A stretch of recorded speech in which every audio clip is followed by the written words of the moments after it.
Predator Badlands ni filamu ijayo ya Kimarekani ya sayansi ya kubuni, yani science fiction, na yenye mapigano katika mfululizo wa filamu za Predator.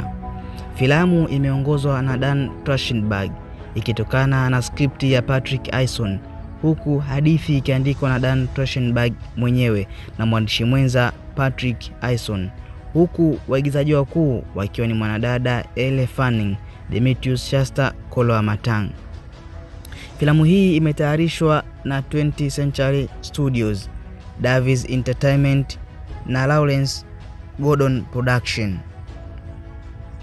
na kusambazwa na 20th Century Studios.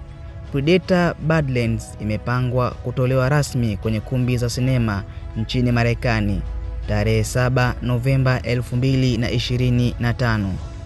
Muhtasari wa filamu hii inahusu katika siku za usoni kwenye sayari ya mbali, Predator kijana aliyeachwa na kabila lake anakutana na mshirika asiye wa kawaida aitwaye Thea, kisha wanaanza safari ya hatari kutafuta mpinzani wa mwisho kabisa, kuokoa hatima ya maisha yao.